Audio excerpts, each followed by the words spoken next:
we have tasks and information that are coming across all these multiple different platforms. So different school communication apps, sports apps, therapy schedules, government websites, medical records. There's just all of this different stuff that we have to manage. This constant barrage of emails from schools, therapists, doctors, occupational therapists, the confusing family calendars and to-do lists.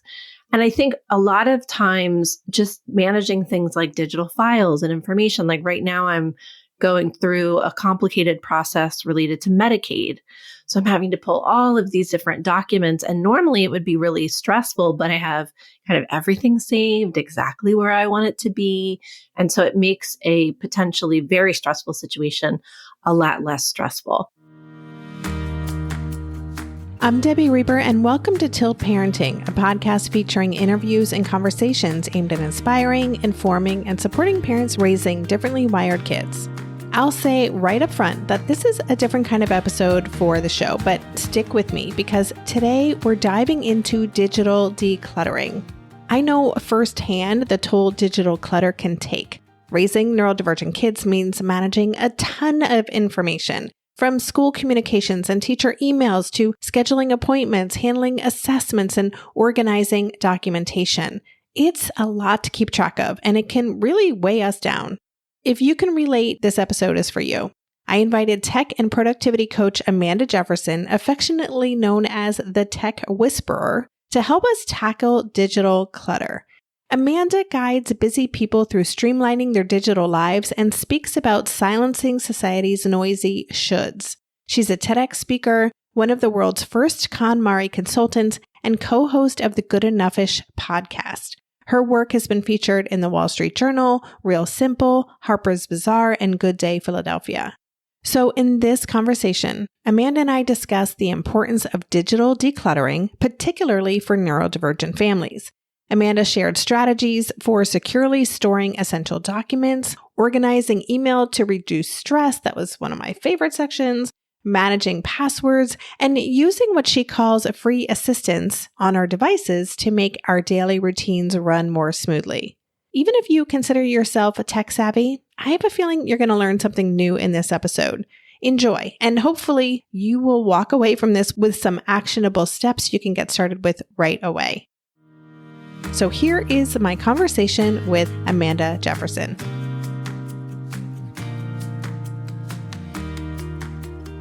Hey, Amanda, welcome to the podcast.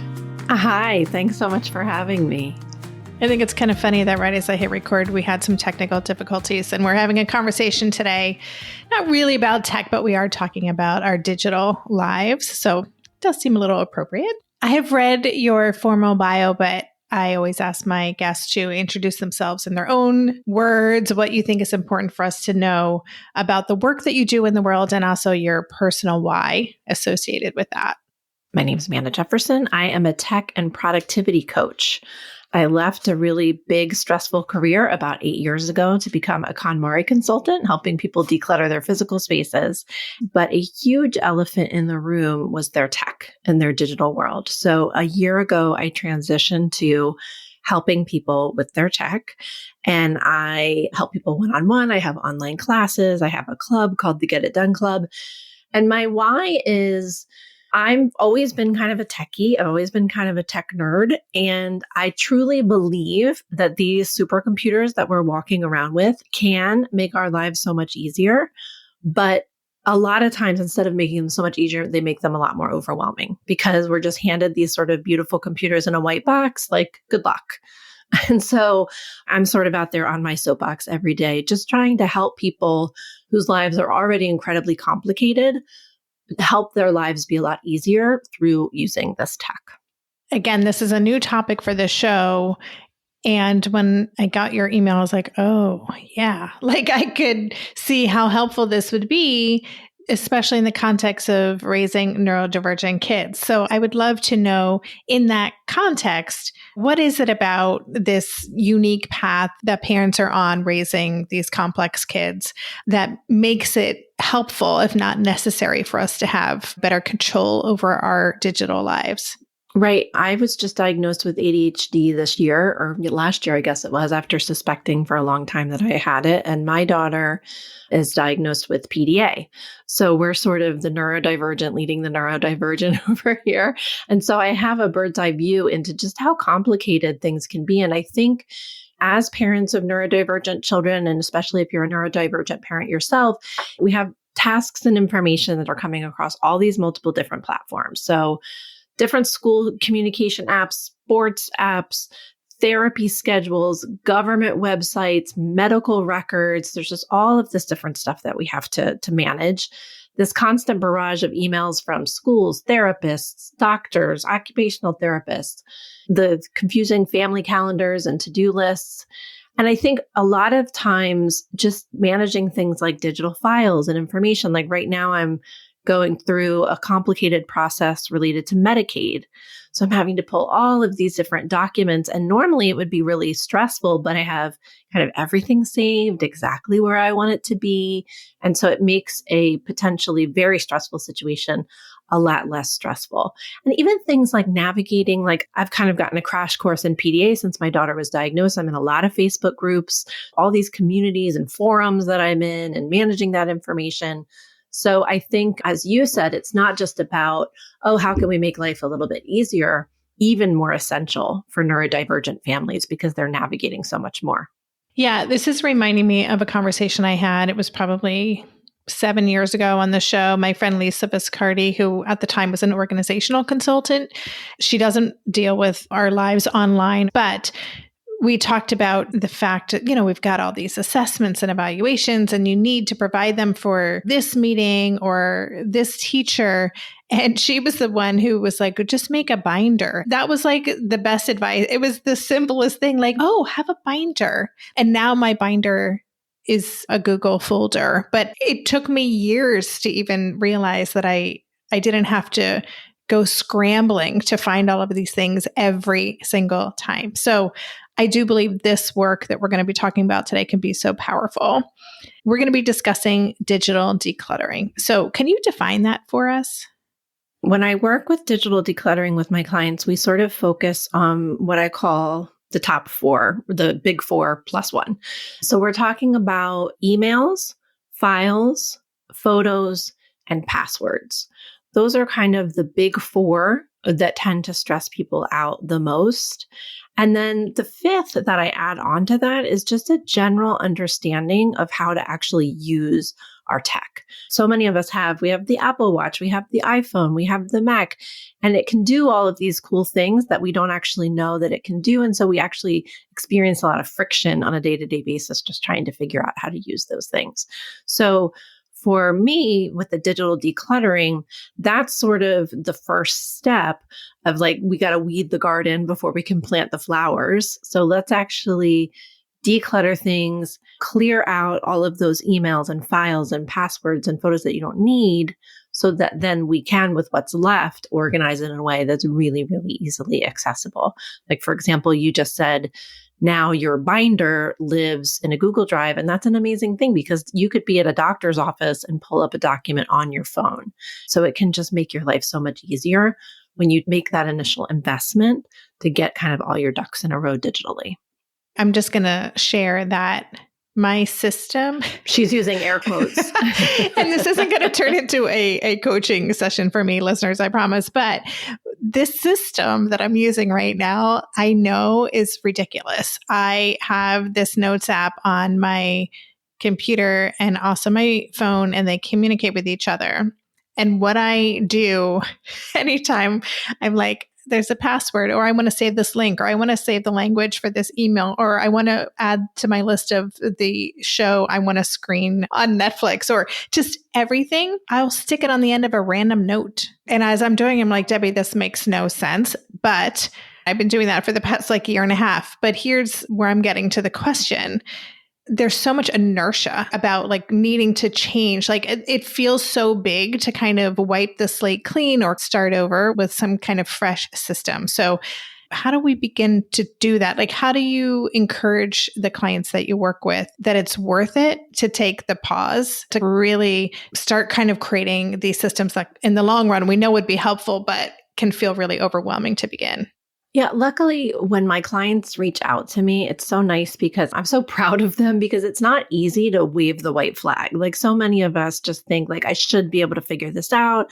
I should. And then years go by and you kind of still haven't. So a lot of times by the time my clients reach out to me, they're in a lot of pain. They're experiencing a lot of friction. And like you said, their systems might be like, I'm working with a small business owner right now where in her office, every single time somebody scans a document, it shows up on her desktop.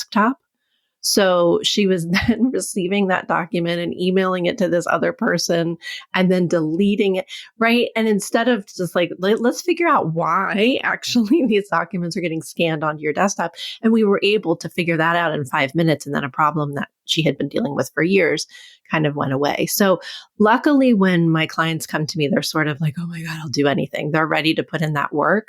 But there are things that we can do, like you said, to kind of clear the slate.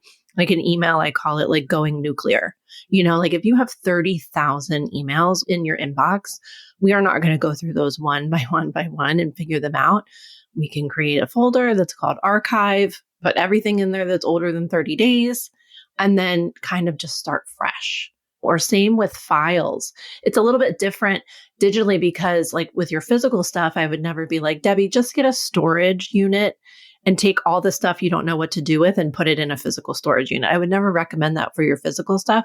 But sometimes with the digital stuff, when you're talking about tens of thousands of stuff, it's like, let's just clear the decks. Let's just create an archive folder, put it in there, and then kind of start fresh.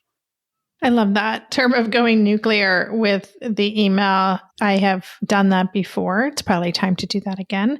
Let's take a quick break and then we will get into some more of these concepts. Do you find holiday gift giving stressful, overthinking every choice, buying for someone who has everything, or just plain tired of wasting money on stuff nobody needs? That's totally me. And no surprise, this stress pops up every holiday season as if on cue. That's why I love Skylight Frames. This touchscreen digital photo frame ticks all the boxes and it's a hit for the whole family. You can upload thousands of photos straight from your phone and they'll appear on the frame in seconds. There are many things I love about Skylight Frames, but here are just a couple. First, it is super easy and super fast to set up. I gave it to my parents last Christmas. They did not even need my help to get it going. And to share photos, also super easy. Just invite friends and family to send photos through the free Skylight app or via email. No accounts, no subscriptions, no hassle. And the best part, you can send photos from anywhere, whether you're across the country or like me, living across the world. And unlike social media, it's totally private, so you're sharing meaningful moments just with your inner circle. Bottom line, Skylight Frames are a fun, low-effort way to keep everyone feeling close without the need for printing or scrolling. And now, as a special limited-time offer for our listeners, get $20 off your purchase of a Skylight Frame when you go to skylightframe.com/tilt. That's skylightframe.com/tilt. Get $20 off your purchase now at skylightframe.com/tilt. How many skincare products do you have? Having just packed up and unpacked mine, I was surprised at just how many creams and masks and serums I had. I can't even remember what they're supposed to do. Imagine streamlining it down to 5 essential products that we can happily keep right on the counter, and they actually work. That's the idea with JLo Beauty. JLo Beauty's Deluxe Kit simplifies things with a 5-step routine designed to cover everything you need for radiant, healthy-looking skin. This easy AM/PM one-and-done kit gives you smoother, brighter skin while protecting against UV exposure and reducing fine lines and wrinkles. I'm excited to try the JLo Glow Serum because it helps skin look more lifted with an immediate and lasting glow with daily use. Oh, and definitely that eye cream. JLo Beauty products are as luxurious as they look, with premium ingredients and packaging that make them feel high-end without the splurge. For a glowing, simplified routine, try that JLo Beauty Deluxe Kit for 60 days risk-free. And if it's not love, you can return the bottles, even if they're empty, for a full refund. Get the only skincare routine you'll ever need. Head to jlobeauty.com/tiltparenting to receive 20% off plus 3 free gifts, including 2 quality face masks and 1 hydrating base soap balm. Head to jlobeauty.com/tiltparenting for 20% off and 3 free gifts. A $175 value. jlobeauty.com/tiltparenting. Are you a parent in need of a laugh and a little escape? Look no further. Parenting is a Joke is the podcast you've been waiting for. Hey, I'm Ophira Eisenberg. I'm a stand-up comic and parent. And each week I chat with one of my top comedian pals who, just like you, are juggling careers, busy lives and schedules, and raising a family. You can expect candid stories, hilarious mishaps that happen on stage and at home, and just a lot of laughs. There's no expert advice here. Well, actually, sometimes a good idea does sneak its way in, but mostly just pure, relatable fun to remind you that we're all in this parenting adventure together.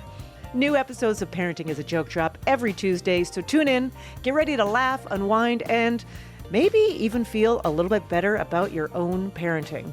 Because sometimes that's exactly what your therapist, pediatrician, and bartender ordered. Subscribe now on your favorite podcast platform.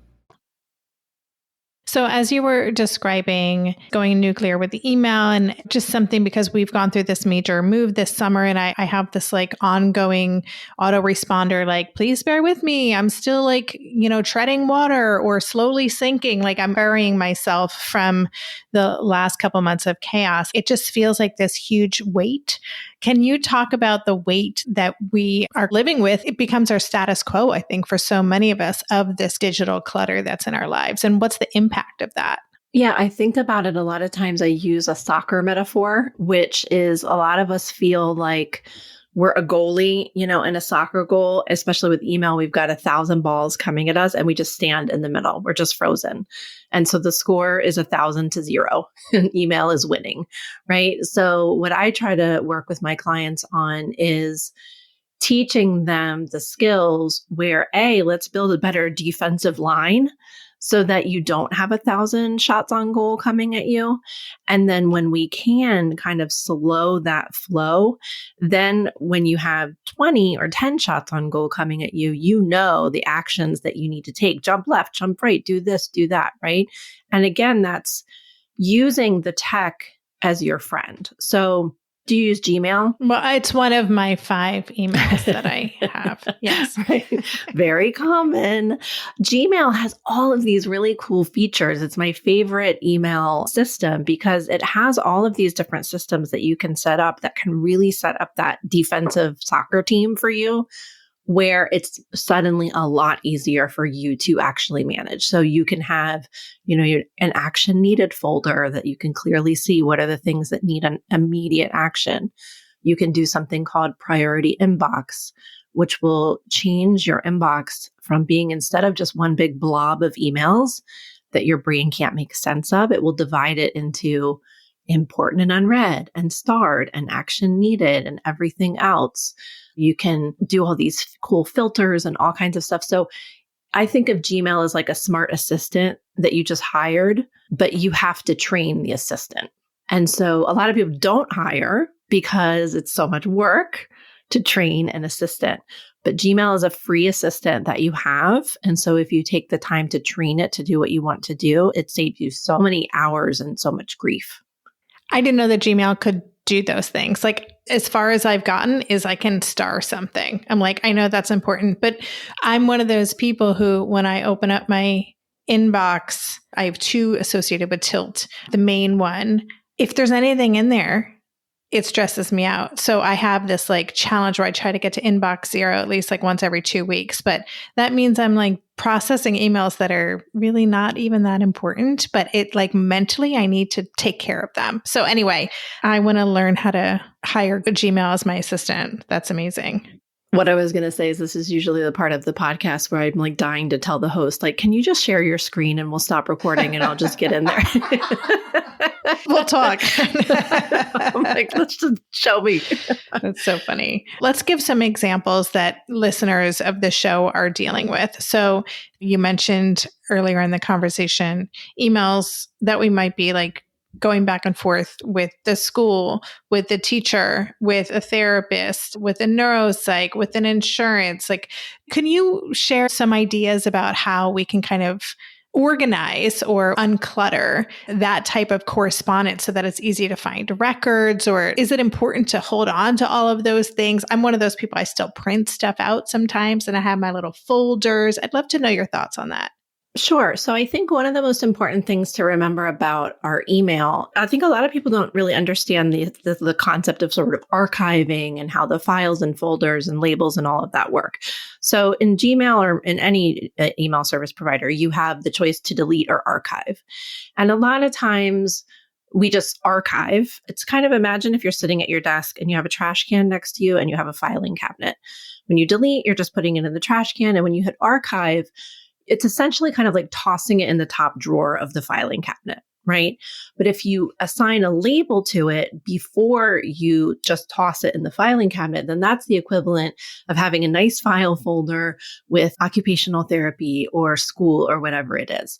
So what I like to do is I like to set up rules. So say, for example, the domain of where my daughter goes to school is school.org.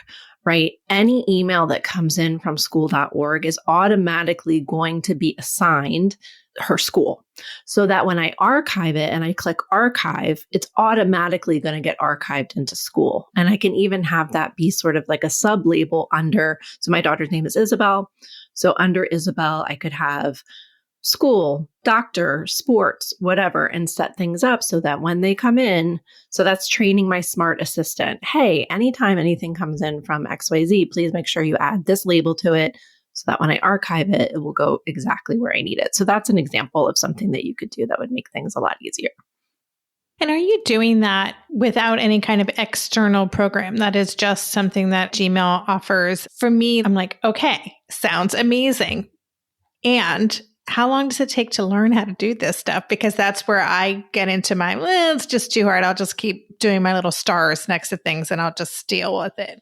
So I have a Gmail course that is $17, and I think it is a total of 20 minutes of videos that shows you exactly step by step how to do all of that stuff. So you can be off to the running literally in, I think it's 5 videos of 4 minutes each or something. So it's very easy to learn. Most people just don't know that those features exist.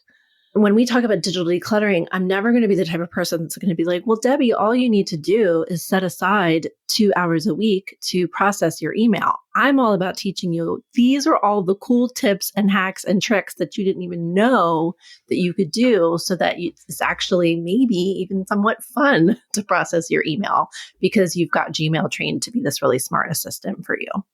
Okay, I'm super intrigued now. Let's take a quick break and we'll get into some other tools because I know you have hacks for so many different types of systems that we're interacting with. Hi there, I'm Andrea Owen, self-help author with 19 translations of my books, global keynote speaker, and life coach. My podcast, Make Some Noise, has been serving up self-help in a simple to digest way for the last decade.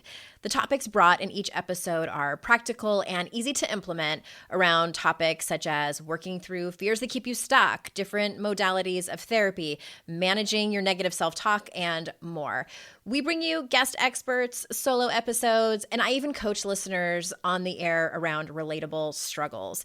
I also do my best to weave my sense of humor into some heavy topics because, let's face it, life can be pretty hard and it's so much better when we can have some fun while walking through our challenges. Whether you're seasoned in personal development or just starting out, Make Some Noise podcast will help you become the best version of yourself, the person you're proud of when you look in the mirror and show up in your life. Simply search Make Some Noise with Andrea Owen wherever you listen to your podcasts. No one told us the truth about parenthood. Why? This is the podcast everyone needed before they had kids because now that those little ones are here, there is a lot to unpack. I'm Rachel Shepardota, and I am your host for the podcast No One Told Us, where we tell the truth about parenting and let you in on all the stuff you really should have known about before having kids. I am the founder of Hey Sleepy Baby, but this podcast is so much more than sleep. We'll be diving into all the topics that you really care about and need to know while you do your best job raising those adorable, tiny humans. Our goal is to just make you feel less alone and less overwhelmed. There are so many things that no one tells us before becoming a parent, and I think that we should really pull back the curtain on becoming a first-time or second-time mom or dad to share the good, the bad, and the ugly. We'll have a little education, a little fun, and a whole lot of heart that goes into each and every episode. So join me and our amazing guests each week to hear us talk about what no one told us. Are you overwhelmed by the things that get in the way of you doing what you want to do? Are you looking for ways to simplify life to better align with your values? Do you want to create space in your schedule so you have room for more of the good stuff? Play, joy, relationships, gratitude, and more? If you answered yes to any of these questions, I invite you to check out Edit Your Life, a podcast to help you edit the unnecessary from your life so you have more room to enjoy the awesome. Through episodes with me, Christine Coe, and a range of super smart, compassionate, and thoughtful guests, you'll come away with big picture insights and practical ways to declutter your home, schedule, and mental space without getting bogged down by perfection. I have always believed that small moments and actions matter tremendously. My goal is to help you find agency and space in your life through doable baby steps that will leave you feeling accomplished instead of overwhelmed. Check out Edit Your Life wherever you enjoy your podcasts. I would love to talk about the cloud. I don't fully even understand the cloud. Like, I have my Mac computer and I know that I have things that are saved to the cloud. I understand Google Drive. Like, I do all my work on Google Drive, which I believe is on the cloud, but I'm probably even saying all of this stuff wrong. But could you talk with us about how cloud tools work in terms of like storing important information, again, just so it's easy for us to like grab things when we need them and easily hone in on what we need? For sure. And it's interesting because, I'll give talks and workshops, like 200 people. I'll be like, who here can explain the cloud? And everybody's like, don't call on me. I kind of thought when I started doing this work, it'd be kind of a generational issue, but 20-year-olds, 30-year-olds, 40-year-olds, 50-year-olds are like, I have no idea what the cloud is. So essentially when I work with my clients, I always joke, I want to be able to throw your laptop in the river because I want to know that every single thing that you have saved on this device will be fine if your laptop is in the river. So essentially, the cloud is just an offsite storage space, and we want that. The thing is, and where things get complicated, is that all of these different companies have their own cloud services, and none of them play nice with each other. Or it's difficult to get them to play nice with each other. So Google Drive is Google's cloud. iCloud Drive is Apple's cloud. OneDrive is Windows cloud. Then you have things like Dropbox and things like that, right? So it's hard for people to figure out, is my stuff even backed up on the cloud? And also it's difficult to figure out. So for example, I have a Mac and an iPhone.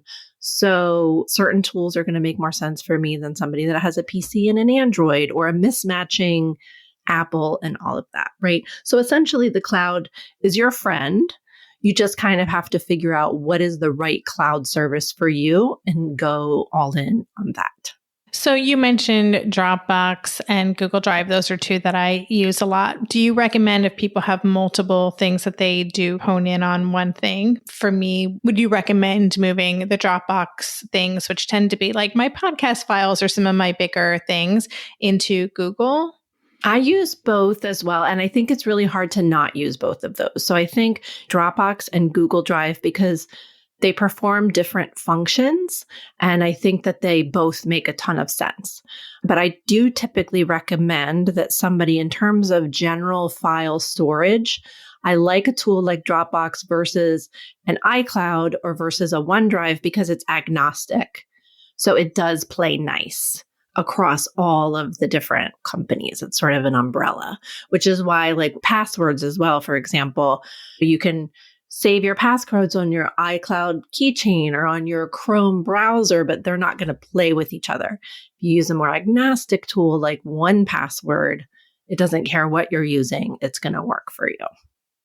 I do want to talk about passwords. And listeners, this is a different kind of an episode than we've done on the show before, but I really wanted to have this conversation because this impacts all of us, and especially parents raising these kids. We have more things, more information that we're having to sift through, more resources we have to access. We're typically less resourced in terms of our capacity to deal with things. Many of us struggle with executive function stuff. We want to also help our kids who are likely struggling with executive function stuff. So I hope that as we're talking about this stuff, you're understanding how this kind of fits into the big picture of what we're doing at Tilt, and also helps create a little more ease in your life. So I just wanted to put that out there. But I do want to talk about password managers because you say password and like I get stressed. I don't use 1Password and I would like to hear about that. I think I tried to sign up at one point and I got overwhelmed and I stopped, but I've got my Lockwise and Firefox, and sometimes it communicates with Chrome, but things are all over the place. So what do you got for us in terms of managing passwords? I know passwords are so stressful. I just saw the funniest meme that I shared on my Instagram story where this hacker calling that said like, I have all your passwords. And the person's like, oh, good. What are they? It's just asking the hacker like, oh, awesome. You have my passwords. What are they? Yes. So I do recommend a tool like 1Password. They're so reasonably priced. It's something like $4 a month. You can get an individual or you can get a family, which is really great because then everybody in the family can be sharing all those passwords together. So helpful if you're trying to access information like your health insurance and copies of your health insurance IDs and social security cards and social security numbers and all of those things. You can house that all inside of 1Password because all of the passwords that you've saved on your phone aren't going to be the same that are saved on your computer. And so there's just a lot of frustration. I think the hard thing with 1Password is that it does have a steep learning curve. I have clients, often the neurodivergent ones, that are like calling me 2 days after we install it, like, I hate this. Because it's a different way of thinking and it requires kind of a couple of weeks to kind of get used to things. But then once you can get used to things, it makes your life a lot easier. And I do think that these days, the hackers are just getting smarter and smarter and smarter. So it's more important than ever to have those crazy long, unique passwords just to protect yourself from getting hacked and all of that. Yeah, for sure. One of the things that you mentioned, and we did some email back and forth before we jumped on this interview, I really like that you're into unpaid assistance. I'm all for that. And you talk about Siri as being an unpaid assistant. Could you talk about that? And I think that could be something that could be helpful, not just for us, but for our kids, maybe our teenagers or college age students who are also struggling with executive function stuff and trying to manage many things. So how do we do that? Or what are your best practices? So one of my favorite hacks for Siri is the shopping list hack, which is essentially on your Apple, you have reminders. And within that reminders, you can create a special list and you choose list type groceries. And then you can create a shopping list. And what's amazing about it is that, so I have an Apple Watch, but you can do it from your phone as well. You press and hold, say, hey, Siri, add bananas to the shopping list. And not only will it add bananas to the shopping list, it will add it under the produce section. Then you can say, hey, Siri, add milk to the shopping list. It'll add it under the dairy section. And you can share that app with anybody else in your family, teenagers with cars, whatever, so that when they're at the store, they know exactly what's on the shopping list and they can check that off. So that's an example of just, when we're running around, we don't necessarily have time to stop what we're doing, put something into an app. So just using the assistant that you have right on your wrist to do something like that. I have like a little Siri button even in my car. So I can press and hold that and say, remind me to email Debbie my headshot later at 5 p.m. And it will give me a reminder because I'm driving and I'm doing a million things. I've had times where I'm sitting in my car where I just keep on saying over and over again, remind me, remind me, and tell me at what time, and it'll pop that back to me. You can even send text messages that way when you're driving, text Debbie and tell her I'm running 5 minutes late.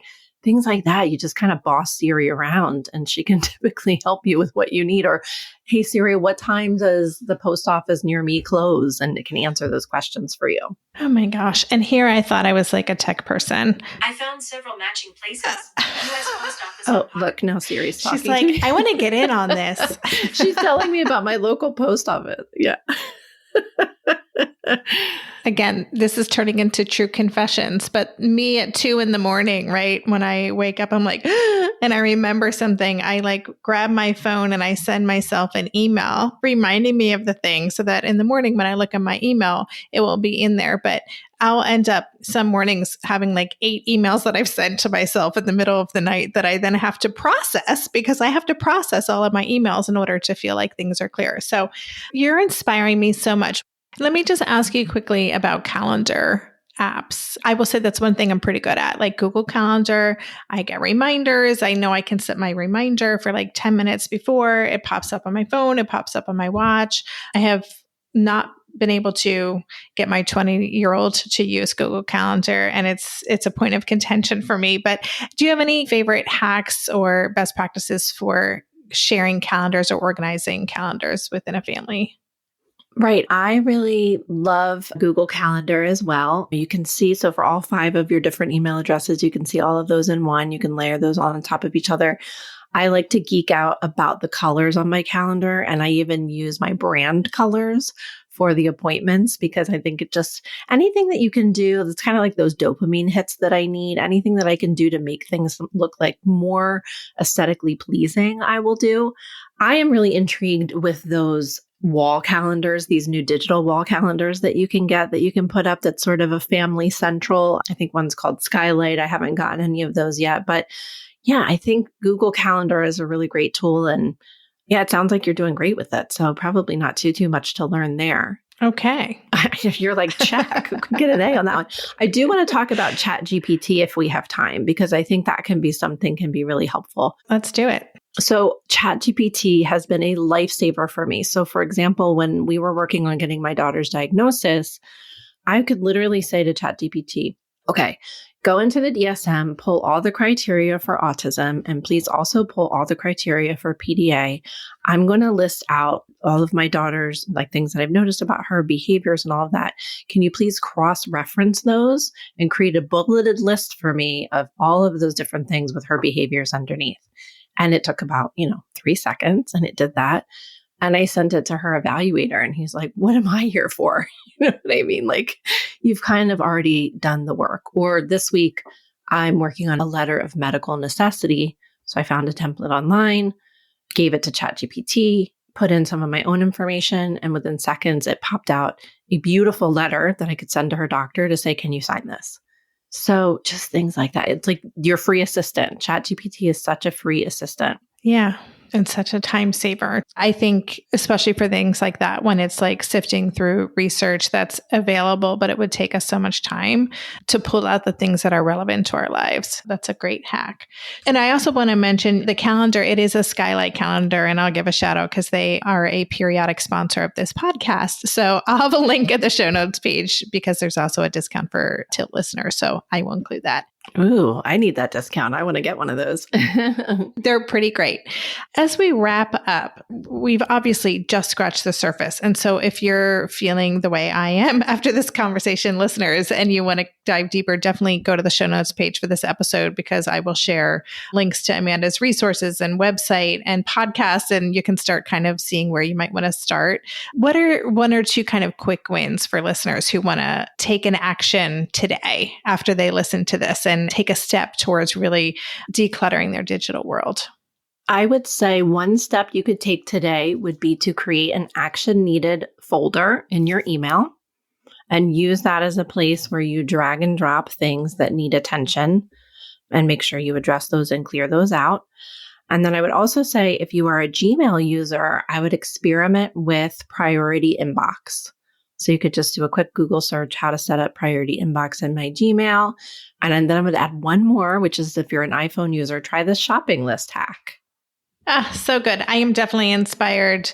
I am thinking I want to hire someone to do all of this for me, but I love the idea of having all these systems set up, especially the password manager. I think it weighs on me, right? Just knowing that if something happens, right, and someone needs, my husband or whatever needs access to things, that it could be so complicated to find all of that stuff, and it's stressful. So the password thing, I'm very interested in, as well as that Gmail stuff. I'm going to look into that. So thank you. It's really fun. Yeah.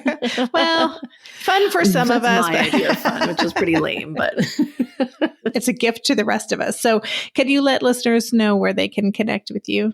Yes, they can find me online at indigoorganizing.com and on Instagram at hey.amandaj. That's a cool Instagram handle. Awesome. Listeners, I will again have links in the show notes page. And Amanda, thank you so much. Thanks for reaching out and for everything that you shared today. Thank you for having me.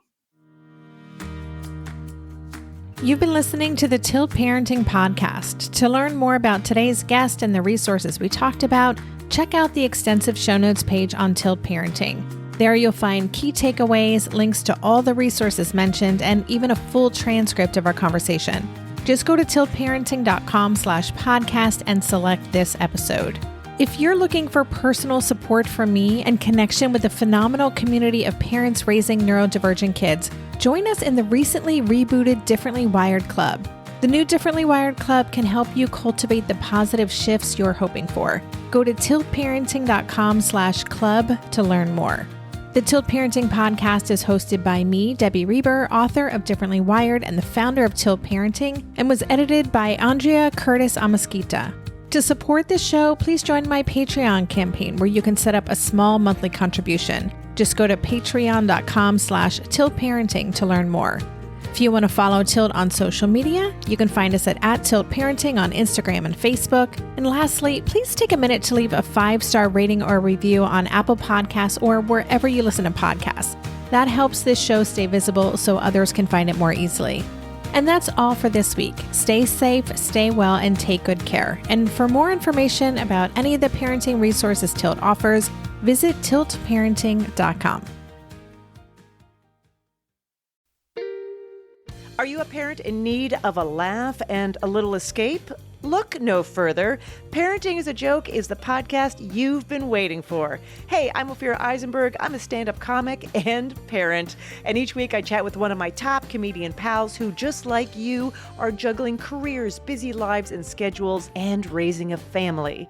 You can expect candid stories, hilarious mishaps that happen on stage and at home, and just a lot of laughs. There's no expert advice here. Well, actually, sometimes a good idea does sneak its way in, but mostly just pure, relatable fun to remind you that we're all in this parenting adventure together. New episodes of Parenting is a Joke drop every Tuesday, so tune in, get ready to laugh, unwind, and maybe even feel a little bit better about your own parenting. Because sometimes that's exactly what your therapist, pediatrician, and bartender ordered. Subscribe now on your favorite podcast platform.